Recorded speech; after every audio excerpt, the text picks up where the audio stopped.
Please rise in body or spirit as Tom lights our chalice this morning. But first, for a chalice lighting for biodiversity from Stephanie Peccatelli. We light this chalice in honor of the web of life. We honor this sacred ecosystem of ecosystems we call home. We honor all of our diverse animal, plant, fungal, and insect relatives, and the land, water, and air we all share. May we remember that all life is worthy, all life connected, all life is sacred. I invite you now to speak aloud our affirmation. It's printed on the back of your order of service if you don't have it committed to memory. Love is the doctrine of this church. The quest for truth is its sacrament, and service is its prayer. To dwell together in peace, to seek knowledge and freedom, to serve human need. For these high purposes do we unite in worship. Now, I can remember from my time in college as a summer camp counselor in Maine, taking my one day a week off and setting sail on one of the camp's small sailboats for a day on the lake.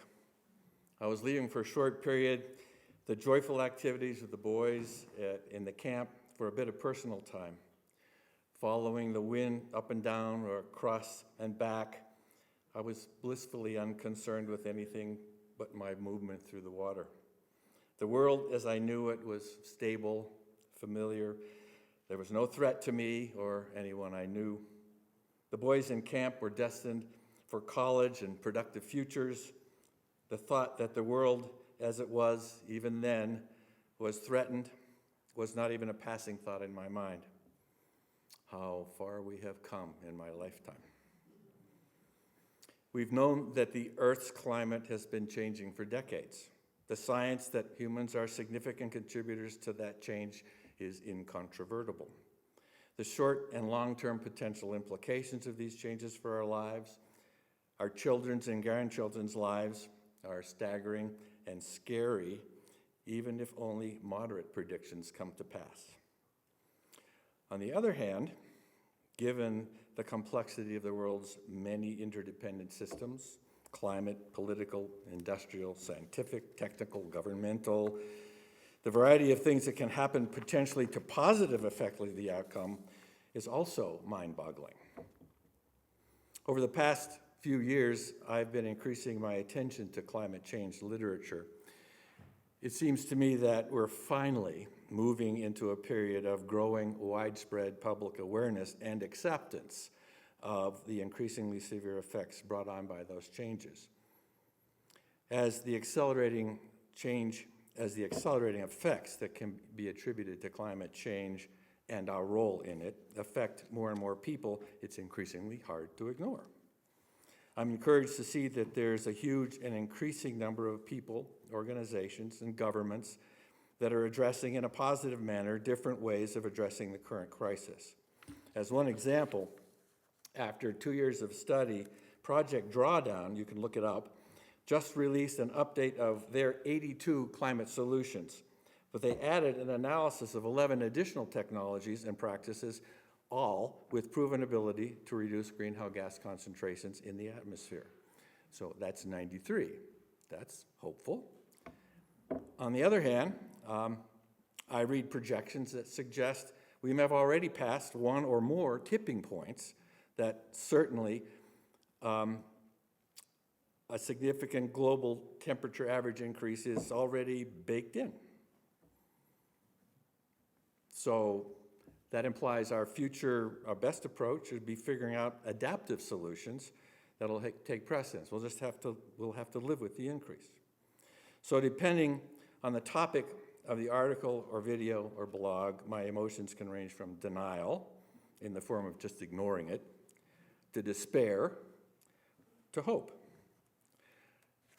I resonate with Mary Anais Hegler. She wrote, "The thing about climate is you can either be overwhelmed by the complexity of the problem or fall in love with the creativity of the solutions. I love this shift in perspective because no matter where the bouncing ball lands, the way to feel better is to appreciate how far we've already come. and to help things move along faster. Dr. Blanche Verley is an Australian scholar who studies political implications of challenging climate emotions. She articulates how an effective reckoning with the crisis can lead you towards two simultaneous modes of change.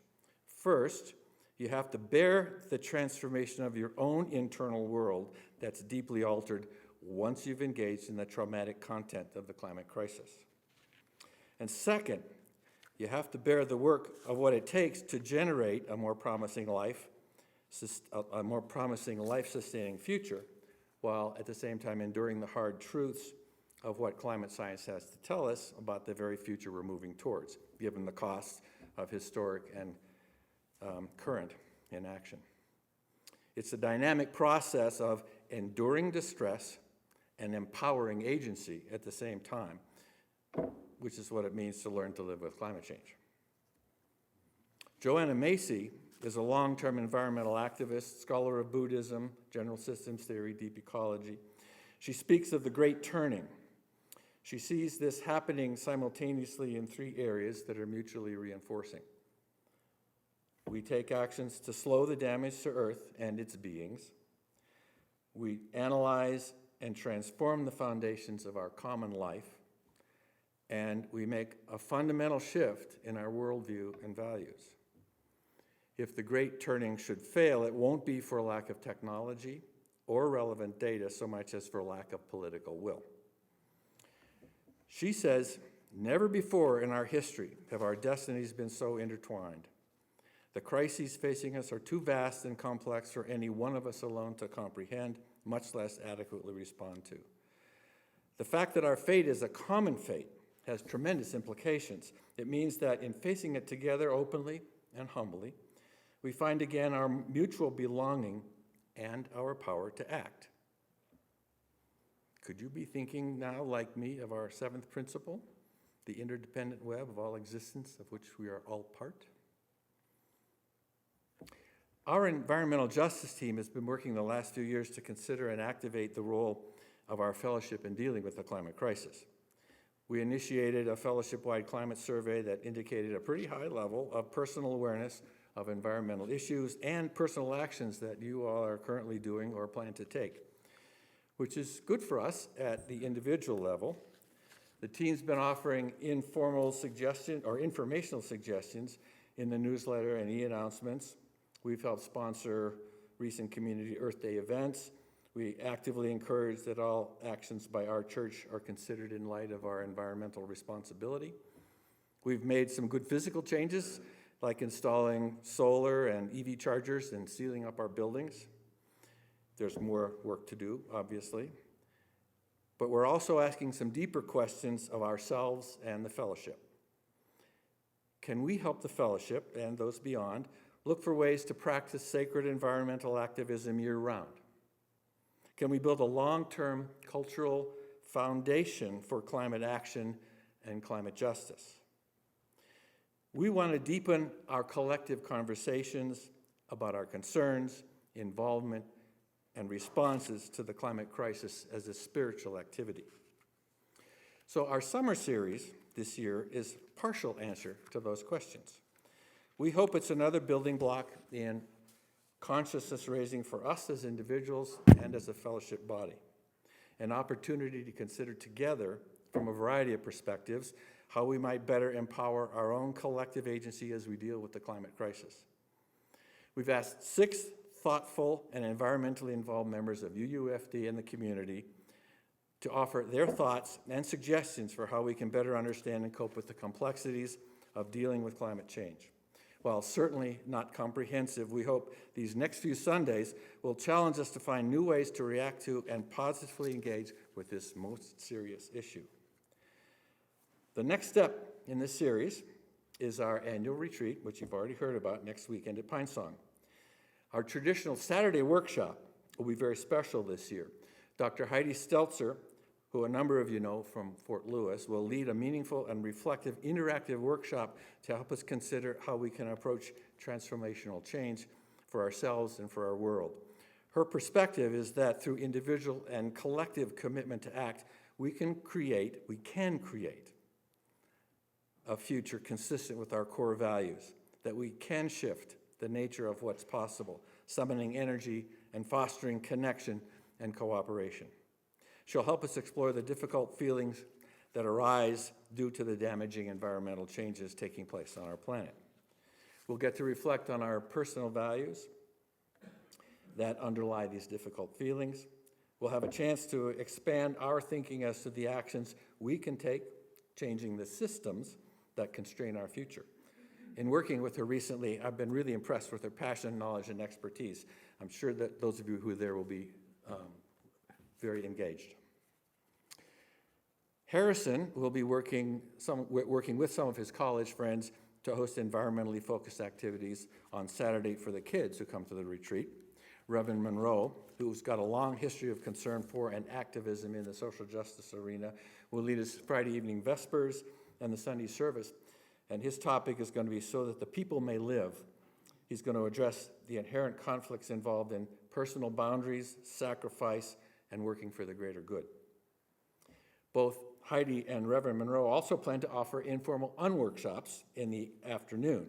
There will also be environmental door prizes included in your registration that you might find environmentally useful.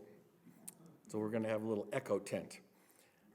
It's going to be a great weekend back together at Pine Song, and I hope to see as many of you as possible there for the weekend. The Sunday following Pine Song, Dick White will join us. Dick has graced our pulpit several times in the past. He's a former city councilman and mayor, and also a scientist, educator, and climate protection advocate. Dick will address the serious inequities between rich and poor countries inherent in the effects of climate change and what might be some responses we can make.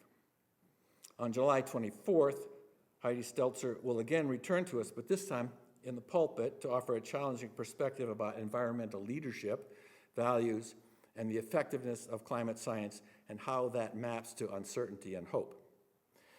The following two Sundays, we'll hear from two of our own.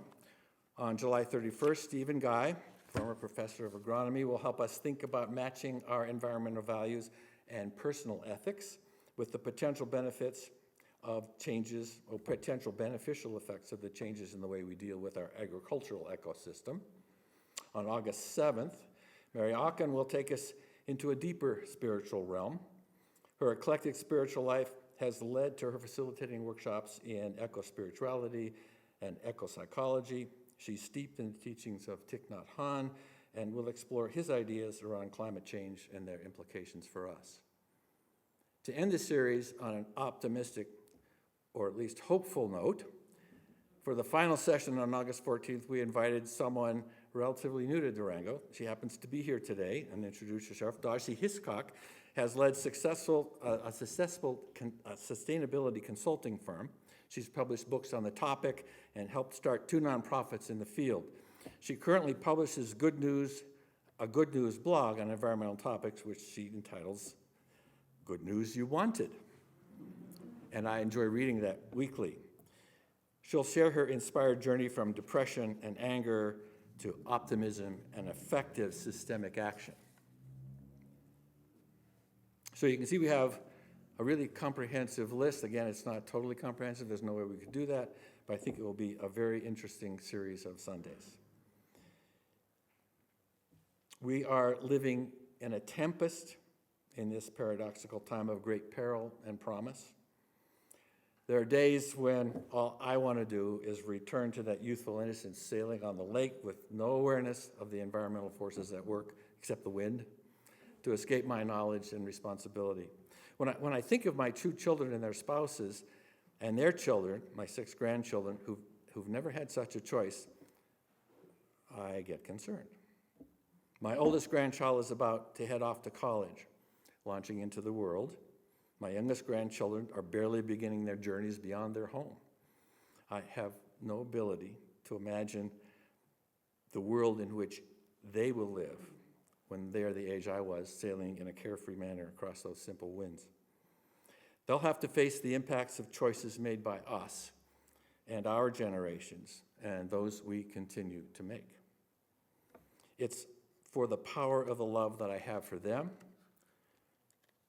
and as I believe we all have for the children and grandchildren of our world, that I continue to step into the challenge of the messiness of trying to make change. So today, on what some are starting to call Interdependence Day, my courage and hope come from knowing that I'm not alone, that you and I are allies with many others, holding hands and hearts as we face our environmental challenges together, and that we are joined by the power of people everywhere who are rising up to protect our beloved only home. May it be so.